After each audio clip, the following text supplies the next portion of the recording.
Good morning, everybody. Welcome to Friday's edition of Truly Scottish News, coming from the Indycar. My name is Gordon Ross.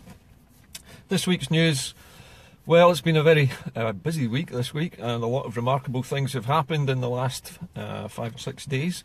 I think probably the biggest and most important thing as far as Scotland is concerned is the fact that the amendments which were planned to be made to the Great Repeal Bill, these are amendments which would have forced the UK government to debate any changes that they wanted to make to Scottish law, to Scotland's parliamentary powers, or to its constitution.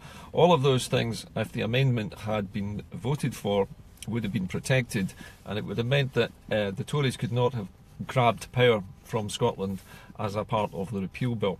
Now, sadly, that vote failed 2 days ago, and it was not reported in the media for the very simple reason that the British media does not want the Scottish people to know that their parliament is now vulnerable to being closed by the Tory government using the repeal bill.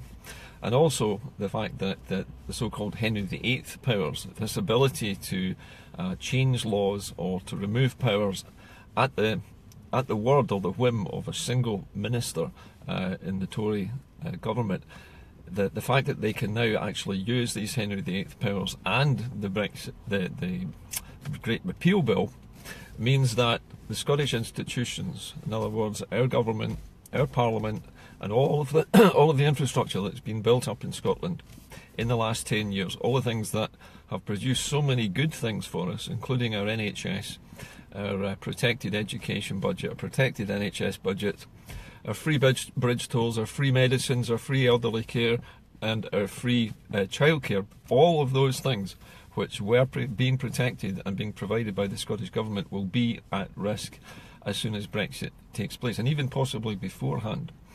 Now, because this was such a momentous opportunity missed, this was an amendment which would have protected Scotland during Brexit and would have allowed us to retain the powers that we currently have, and also would have forced the UK government to debate any changes before anything was made, and there would have been a chance at least of protecting ourselves. But the point is that's now disappeared, and that shield which would have been provided by the amendment has now gone, which leaves Holyrood in a very vulnerable position. I'm not saying it's going to be closed immediately, but if you also take into account the news this week that Ruth Davidson has announced that she wishes to run as a Tory in a safe Conservative seat. She's looking to get herself elected as an MP. Now, when you add these two things together, the Scottish Government's position and the Scottish Parliament's position is now weakened to the point where the whole of Holyrood could be closed on the whim of one minister. If Ruth Davidson becomes elected as a Scottish MP, she could then quite easily be installed as the Scottish Secretary. She would become a minister of the UK Government, and she could then just simply say that the Scottish Parliament is too expensive, it's an extra layer of bureaucracy, and it should be closed. And I'm almost certain that that is what she intends to do. Now, this is my opinion, not anybody else's, but I can see the way that the Tory strategists are thinking and the way Ruth Davidson is thinking as well. She and her dirty dozen Tory Scottish MPs voted against the amendment that would have protected the Parliament where Ruth Davidson is an MSP. Now, that must tell you something. Why would she and all of the other Tory MPs want to weaken the Scottish Government and want to weaken the Scottish Parliament? It's obvious to me that they're preparing not only for a power grab, but a complete close down of all Scottish democracy that's devolved currently. The end of devolution would see Scotland taken back into central control by London, and it would mean that there would be no talking shop, there would be no formal venue for Scottish politicians, for the Scottish independence movement, and for people who have fought for years to get Scotland to the point where we can have a referendum. There would be no place for that to then be organised from. All that would be left would be the parties, and the MSPs would lose all of their jobs, so there would be no Scottish representation except the 35, I think, is it 36 MPs that we still have in Westminster, who are outnumbered 20 to 1. So Scotland would have no chance after Brexit at doing anything. The whole of the Scottish economy could be brought back under London control. Everything that we currently have built up could be destroyed overnight, and Tory austerity could be imposed across the country. We would have to pay for our prescriptions, pay for our elderly care. People would have to sell their homes in order just to carry on living. The current help for single parents and for people with young children for preschool nursery would disappear overnight. Bridge tolls would be reinstalled.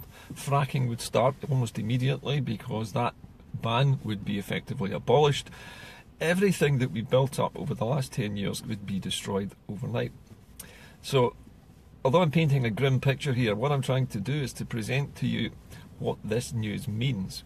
And what it means is that the Tories are deliberately weakening the Scottish Parliament. They're deliberately weakening that, and they're also manoeuvring Ruth Davidson into a position where she could be the arbiter of Scotland's future, and she could be the one who closes that Parliament down, brings the Scots to heel, and then is installed as the post-Brexit Prime Minister. It's very obvious that that is what she has been groomed for, and it's what her ambition is. And I'm almost certain the more denials that she issues about wanting to be Prime Minister, the more convinced I am that she is the one, she is the anointed one that the Tories are wanting to put in place. They're needing somebody bombastic, somebody who can shout and argue, and somebody who doesn't cough through a speech and would be respected by her peers. And Ruth Davidson has that in spades. Whether you like the woman or not, she's a very effective television presenter. She's a very good actress. She's an excellent voiceover actress. She's fully trained by the BBC for 7 years before she went into politics. She is a BBC presenter. She's exactly what the Tories want in front of the camera after Brexit. She would present everything beautifully. She would not stutter and mumble and stumble through things like Theresa May. Theresa May is what we used to call the wind dummy. She's the person sent out there to see how rough the conditions are. She's expendable, and after Brexit I anticipate she will be shuffled off somewhere and given a damehood and allowed just to quietly retire. So this week we are looking down the barrel of the Brexit gun, effectively, and I think now it's time for the SNP in the new year to state their position on just exactly when this next referendum is going to be, and also I think what our position on Europe will be, because I think Brexit has proven one thing, is that it's driving a lot of Scots away from staying in the UK because they're worried about Brexit, but there are also independence voters who would like Scotland to leave Europe. So in order to please both of these groups of people and to take them with us, we need to have a very balanced attitude to Europe. And that means, I think, we campaign for independence on the basis of resources and powers being taken away from Scotland. First and foremost, that is what we're fighting against.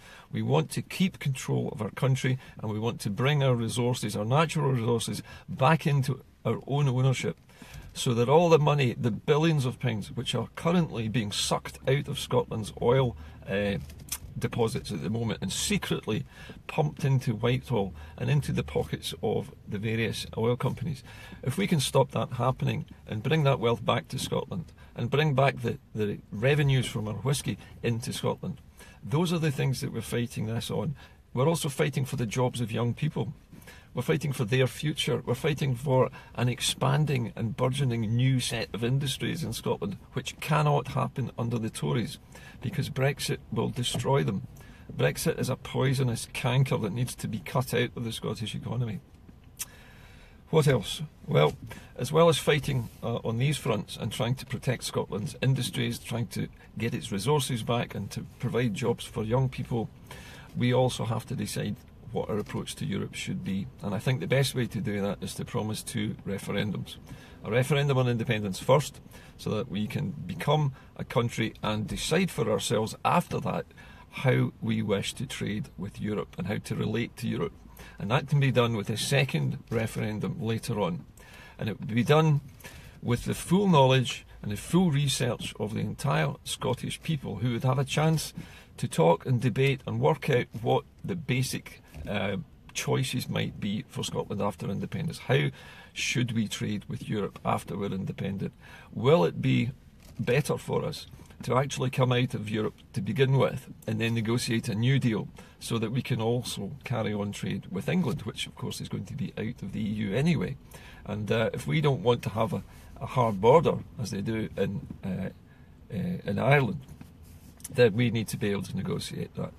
So I think the news this week really is a tipping point for the Scottish independence movement, and I would hope and anticipate that in the new year we will hear a lot more from the SNP government, but also an awful lot more from the growing Yes movement. I've had all kinds of messages this week of support. One in particular which made me very happy was a young man who messaged me at the end of a post to say that he and 5 of his friends had been reluctant soft no voters in 2014, and all 6 of them have now converted to fully Yes supporting Yes voters as a result partly of this broadcast and those of Indycar. But we're now seeing Indy Truck. I want to mention that to you. That's coming online at the moment. Another new television programme from the truck, from the cab of a truck. There is also Bridges for Indy, and Bridges for Indy is becoming quite famous. In fact, its originator has now been asked to speak at an event. I believe it's at The Hague, another independence campaign being mounted in Europe, and he's been asked to speak at that. So all kinds of different things are beginning to happen. Social media is absolutely jumping, and this week Indycar's viewing figures went right off the scale. We're over 76,000 views this week, and I think we'll be heading in towards Sunday with nearly 90 to 100,000 views. So thank you to everybody who watches this show and Indycar. Anyway, those are the main points of this Indycar Truly Scottish TV news today. But I think just remember the 2 things, that the news this week is that Scotland's only Parliament is now very vulnerable to attack and closure, and that Ruth Davidson is manoeuvring herself into position to close it. And I think those are the things I would draw from the events of this week. Anyway, have a good weekend, and I look forward to speaking to you next week, and I hope you'll tune in next Friday and Saturday for Truly Scottish TV News. Bye for now.